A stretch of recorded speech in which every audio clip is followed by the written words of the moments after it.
Hello friends, இன்றைக்கு இந்த வீடியோவில் தமிழகத்தில் வங்கி நகைக்கடன் தள்ளுபடி குறித்து ஒரு முக்கியமான அறிவிப்பு வெளியாயிருக்கு. அது என்ன அப்படிங்கிறத பார்க்கலாம்.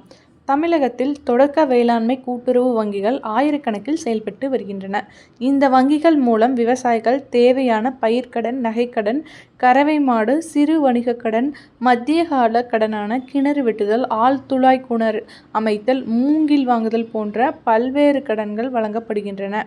குறிப்பாக கூட்டுறவு வங்கிகளும் தொடக்க வேளாண்மை கூட்டுறவு கடன் சங்கங்களும் தங்க நகை அடமானத்தில் கடன் வழங்குகின்றன.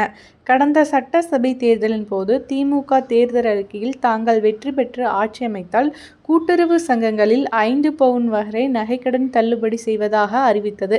அதன்படி கூட்டுறவு நிறுவனங்களில் 2021 மார்ச் வரையிலான நகைக்கடன்களை தள்ளுபடி செய்து உத்தரவிட்டது.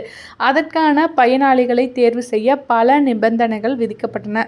அதன் அடிப்படையில் 14.5 லட்சம் பயனாளிகள் தேர்வு செய்யப்பட்டு 6000 கோடி ரூபாய் கடன் தள்ளுபடி செய்யப்பட்டது. இந்நிலையில் வரும் 2026 சட்டசபை தேர்தலில் கட்சியினர் அளிக்கும் தேர்தல் வாக்குறுதியில் நகைக்கடன் தள்ளுபடி அறிவிப்பும் இடம்பெறும் என எதிர்பார்த்துள்ளனர். அதனால் தற்போதே கூட்டுறவு வங்கிகளில் நகைகளில் அடமானம் வைத்து நகைக்கடன் பெறுவதற்காக ஏராளமானோர் படையெடுக்கின்றனர். குறிப்பாக அதிக அளவில் நகைக்கடன் பெறுவதற்காக பெண்கள் ஆர்வமாக உள்ளதாக குறிப்பிடப்பட்டுள்ளது. அனைத்து பெரிய கட்சிகளும் இந்த நகைக்கடன் தள்ளுபடியை வாக்குறுதியாக அளிக்க திட்டமிட்டு வருகின்றன. இதனால் இதற்கான அறிவிப்பும் வெளியாகும் எனவும் எதிர்பார்க்கப்படுகிறது.